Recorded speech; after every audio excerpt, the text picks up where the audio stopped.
श्री स्वामी समर्थ. स्वागत आहे तुमचं माझ्या नवीन एका व्हिडिओमध्ये. तर व्हिडिओ बनवण्याचं कारण असं आहे की आता 2-3 दिवस झाला, म्हणजे बरेच दिवस झाला मी व्हिडिओ नाही टाकला, कारण थोडंसं माझी तब्येत वगैरे खराब होती आणि म्हणजे ताप वगैरे जास्तच होता.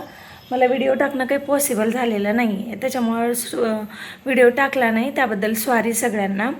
तर आता इथून मला एक गोष्ट दाखवायची. त्याच्या अगोदर थांबा एक मिनटं. शेतकरी लोक किती प्रेमळ राहतात हे दाखवायचं आहे मला तुम्हाला. इथं बघा, हे पहा, आहेत की नाही मस्त, कशी आहे बघा बरं. बघा ना त्याची चमक अस्सल.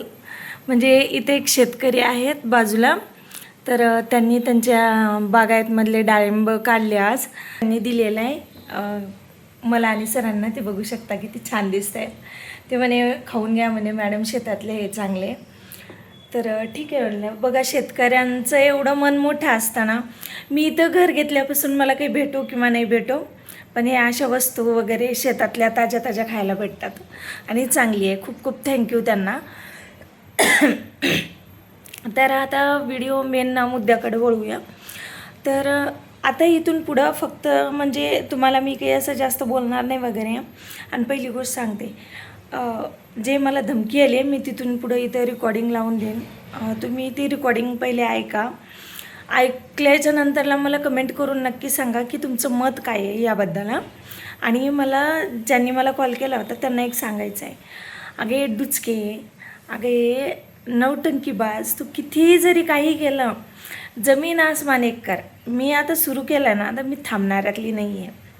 तर त्यामुळं तू फोन करून धमक्या दे ना, अजून कुणाला पाठव मला मारायला किंवा अजून काय करायचं आहे का कर, मी थांबणार नाही आहे. तर मी तुम्हाला इथं माझं घर पाडलेला तो व्हिडिओ पण दाखवते, व्हिडिओ लावून देते. आणि त्याच्यानंतरला मला जो कॉल आला होता, जे करून मला जास्त थोडंसं विचार वगैरे केले होते, मला अशा धमक्या वगैरे आल्या होत्या, त्यामुळं थोडंसं मी हे झाले होते. पण मी थांबणारी नाही आहे. भले 2-3 दिवस लेट करू मी व्हिडिओ टाकायला, पण मी आता माघार घेणारच नाही आहे. त्यामुळं हा विचार बी नाही करायचा आहे की मी माघार घेईन म्हणून. समजलं का? तुम्ही रेकॉर्डिंग पूर्ण ऐका. तुम्हाला काय वाटतं काय नाही मला कमेंट करून सांगा. आणि ज्या ठिकाणी अशी घाणघाण शिवी दिलेली आहे तर त्या ठिकाणी मी आवाज म्यूट करते आहे रेकॉर्डिंगमधला. कारण कसं आहे माहिती का, त्या लोकांना तर लाज नाही आहे, त्या लोकांनी तर सगळी लाज सोडून दिलेली आहे, पण मला लाज आहे. आणि मला प्रत्येकाच्या इज्जतीची तेवढीच चिंता आहे जेवढी स्वतःच्या इज्जतीची आहे. आणखीन पण माझी एवढी तब्येत बरी झालेली नाही आहे, माझा खोकला नाही राहिलेला. त्यांना असं वाटलं होतं की त्यांनी जर धमक्या वगैरे दिल्या किंवा मला असं काही बोलले, टॉर्चर केले, मला भीती घातली, तर मी बोलणार नाही किंवा मी व्हिडिओ करणं थांबणार असं वाटलं होतं. पण तो तुमचा गोड गैरसमज आहे मॅडम, तुमचा गैरसमज आहे तो मोठा, माहिती आहे का? कारण तुम्हाला काय वाटलं माहिती आहे का, मी 2 दिवस काय आजारी पडले, व्हिडिओ नाही काय केले, तर तुम्हाला असं वाटले की मी घाबरली. अरे घाबरायचं असतं तर मी ही सुरुवात नसती केली, सोशल मीडियावर सुरुवात नसतीच केली. त्याच्यामुळं तुम्ही अजिबात असा विचार करू बी नका ही बाई घाबरली. कारण माझ्याकडं खूप कमी वेळ आहे, कारण माझी तब्येत एवढी क्रिटिकल आहे, एवढी कंडिशन खराब आहे माझी. त्यामुळं मला स्वतःला नाही सांगता येत की मी किती दिवस आहे आणि किती दिवस नाही. पण जोपर्यंत आहे ह्या शरीरामध्ये, जोपर्यंत श्वास आहे तोपर्यंत मी तुमचा बँड वाजवणार आणि मी माझी जागा परत घेणार. मला धमक्या द्या, तुम्ही काय करायचं ते करा, तर मी काही घाबरणारी नाही. तर चला, जास्त वेळ न घालता तुम्ही इथून पुढं फक्त रेकॉर्डिंग ऐका आणि मला नक्की कमेंट करून सांगा की आता मी पुढं काय केलं पाहिजे. काय केलं पाहिजे, तुम्ही मला हेल्प कराल या सगळ्या गोष्टीसाठी. कारण माझा खूप विश्वास आहे माझ्या फॅमिलीवरती की माझी फॅमिली मला साथ देईल, मला प्रत्येक संकटातून बाहेर काढण्यासाठी मार्ग दाखवल. या सगळ्या गोष्टीसाठी मला वाटणार आहे. तर तुम्ही फक्त ऐकून घ्या. तर कशी वाटेल आणि हे पण सांगा की डाळिंब कसे वाटले तुम्हाला, हे पण सांगा.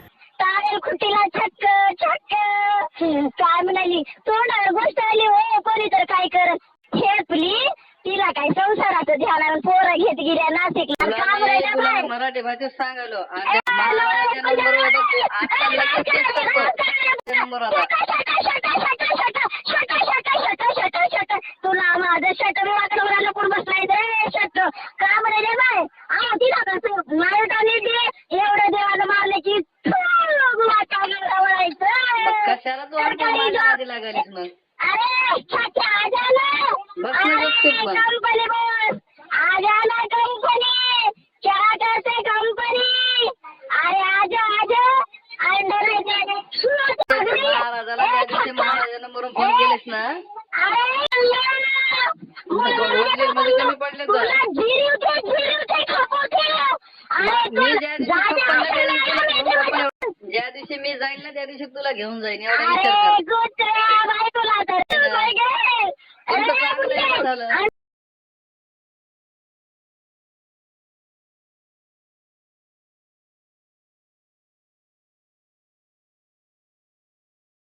तरी इकडं बघू शकता हे घर आहे माझं. इकडं पाठीमागं असं घर होतं तर त्यांनी पाडलेलं आहे सगळं. आता तिथं आमच्या बाजूचे जे आहेत ना त्यांनी त्यांचं बैल वगैरे बांधतात तिथं. तर बघा तुम्हाला खोटं वाटत होतं ना की माझं घर पाडलेलं नाही काही नाही. घराची अवस्था बघा माझ्या कशी केलेली आहे या लोकांनी. आणि तर ते असं म्हणजे सगळं सामान वगैरे सगळं तिथे हे झालेलं आहे. त्यांनी जे काही भांडे वगैरे होते ते तिथं भांडे वगैरे घेऊन गेलेलं आहे. आणि पूर्ण प्लॉट म्हणजे घर बांधलेलं ह्या साईडनं असं बांधलेलं होतं. 2 रूमा होते आणि एक टॉयलेट बाथरूम होतं. बघू शकता तुम्हाला खोटं वाटत होतं ना. आता तुम्ही रेकॉर्डिंग ऐकलीच आहे. तर ह्या रेकॉर्डिंगबद्दल नक्की तुम्हाला काय वाटतं मला कमेंट करून सांगा. आता मी काय केलं पाहिजे मला सांगा बरं. मी फक्त माझं घर वापस मागते ना. माझं जे घर तुम्ही लोकांनी माझ्याकडून हिसकटून घेतलेलं आहे ते घरच वापस मागते ना. मी काही तुमचं मागत नाही आहे. मी असं म्हणत नाही की बाबा तुमच्या बापदादाची प्रॉपर्टी मला द्या किंवा तुमचा पैसा मला द्या. मी असं नाही ना म्हणत आहे. तर मग तुम्ही मला सांगा कुठल्या ह्याच्या आधारे मला धमक्या देत आहे. मी माझं पण नाही मागू शकत का? मी माझं परत घेऊ नाही शकत का? आणि तुम्ही कोण लोक मला धमक्या देणारे कोण? तिथं उदगीरमध्ये होते तोपर्यंत मी भीत होते. इथं नाही. इथं घाबरणारे नाही. कारण आता माझ्यासोबत खूप जण माझ्या म्हणजे पाठीशी उभ्या आहेत खंबीरपणे. आणि त्या सगळ्यांना खरंच खूप खूप थँक्यू. आणि तुम्ही ही रेकॉर्डिंग जी ऐकली ती रेकॉर्डिंग मला बरेच दिवस झाला आली. ज्या वेळेला मी व्हिडिओ टाकायला सुरुवात केली त्याच्या 1-2 दिवस नंतरला मला फक्त मेसेज आला धमकीचा, व्हिडिओ बंद कर. त्याच्यानंतरला पण मी इग्नोर केलं. परत व्हिडिओ टाकला, परत टाकला, 2-3 व्हिडिओ टाकले. त्यानंतरला मग मला डायरेक्ट कॉलच आला आणि त्यांनी धमक्या दिल्या. आणि त्यानंतरला लगे मग मला काय झालं थोडंसं टेन्शनमध्ये याच्यामध्ये मग मला थोडंसं आला होता ताप वगैरे. मी ॲडमिट होते हॉस्पिटलमध्ये.